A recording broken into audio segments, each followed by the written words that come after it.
Welcome back. Today we're going to be talking about CSS positions.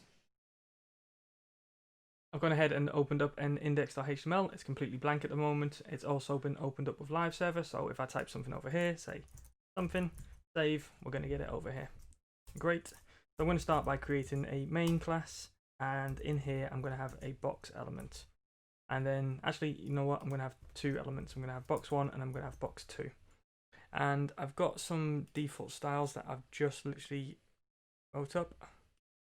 So let's just add this in, and all we're doing here is basically setting a height and a width of the elements and giving them both a color.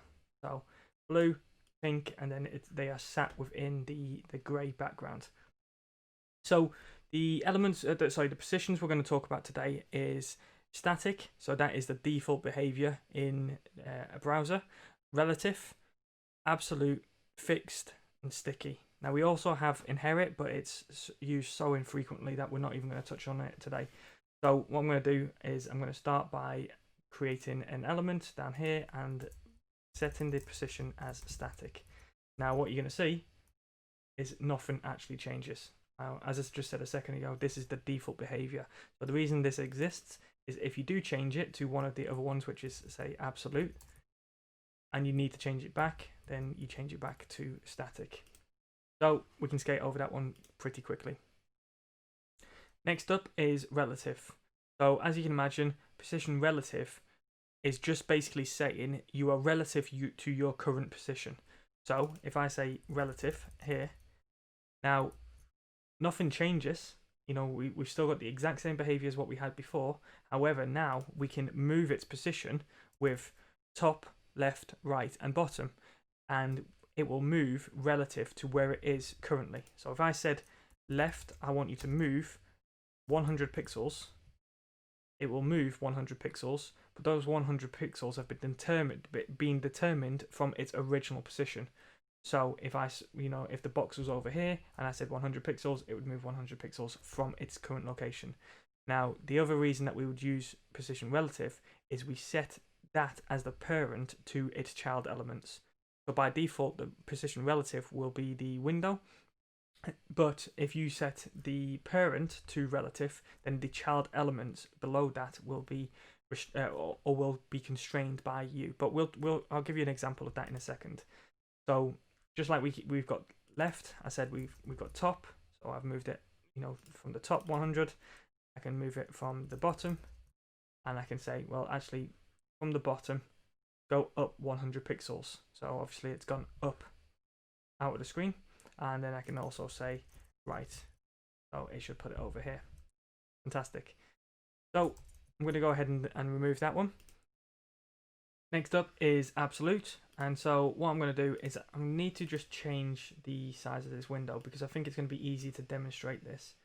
Bear in mind, I've not actually done anything on this ahead of time. I've just jumped straight in. So what I'm going to do is I'm going to just say body is like flex.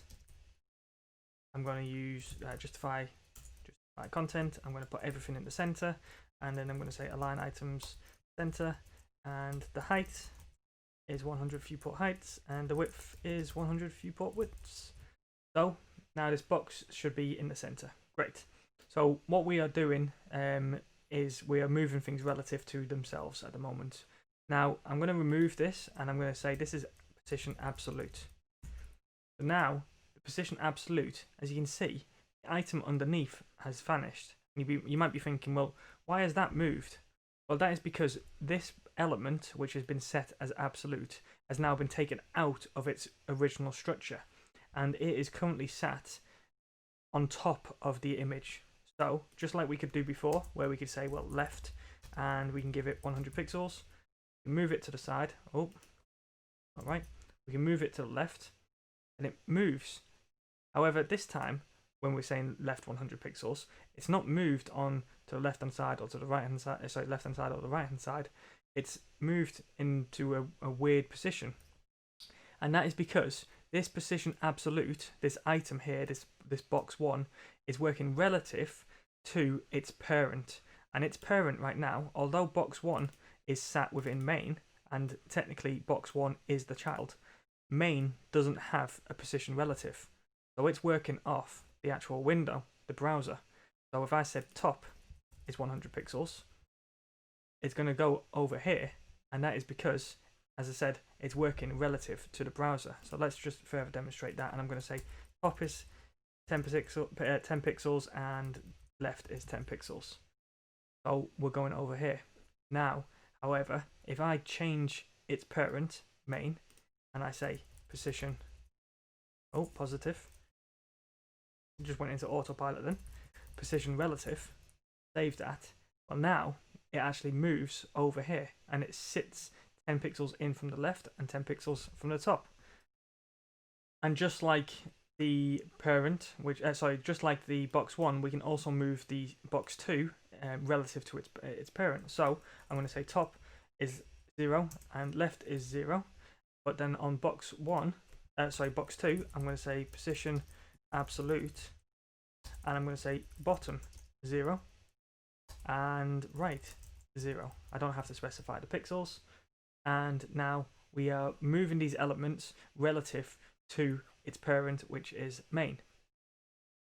Next up is fixed, and so what I'm going to do is just reset the stylings that we've just had a minute ago. So I'm going to delete relative, delete our positions. Let's get rid of everything. We've just gone back to our original state, which is just 2 boxes inside of a parent box. I'm going to increase the height of this. I'm going to say 1200 pixels, so we actually go off the screen a little bit. And then what I'm going to say is box 1 is position fixed. Now, before we had position absolute, and it was positioned absolutely relative to its parent. With position fixed, however, it's positioned relative to the window. So we've got position fixed and it's up in the 0th spot right now. And if I said bottom, and let's put, let's say 50 pixels, and then left is going to be 50 pixels. Now you can see it's sat in a pretty obscure spot. It's down in the bottom here. That is because it's left to the screen and right to the screen. And I suppose just to further demonstrate that, let's just add box 3 and box 4. Let's whack these in just further down, just to show that we are scrolling. Box 3 and box 4. I'm going to say position absolute, and this is going to be top 300 pixels, and this one is going to be position top, say 600 pixels. Okay, so we're further down. Now whenever I scroll, you can see that this is staying in the same spot the whole time, and it may look like it's in the box. It's actually not. So I'm going to come back up to our fix, and I'm going to say right. Now, this is right 50 pixels relative to the window.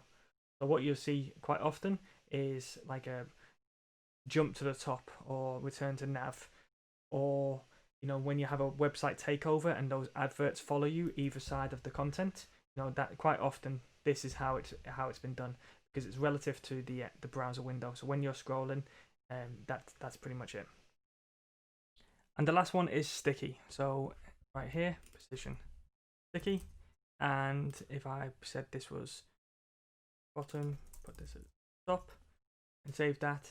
Now you might be thinking, well, what's going on? Nothing's changed. This is just the exact same as our position fixed, and you are right for the most part.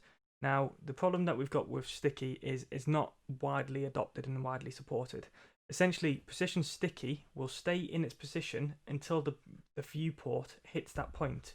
So this, in theory, should be positioned over here, and once I scroll and I hit this point, so the top of my browser, the top of my window here hits the element, then it would stick at the very top and it would stay there, hence the sticky. Now if I go to can I use CSS sticky, so caniuse.com is a website which will take all of these the properties like CSS properties and let you know what browsers support them. And you'll see that CSS position sticky is not supported in IE at all. It's partially supported in Edge, it's partially supported in Chrome, it's partially supported in Opera, so usually to get around this, people would add in something like a polyfill or something along those lines. However, you won't see it too often because it comes with extra work. But essentially, it is just what we was talking about here. It would be positioned fixed until it would be position absolute until the browser hits that point, and then it would be position fixed. I hope that makes sense to everyone and has cleared positioning up a little bit more. If you do have any questions, please feel free to leave a comment down below. But until next time, take it easy.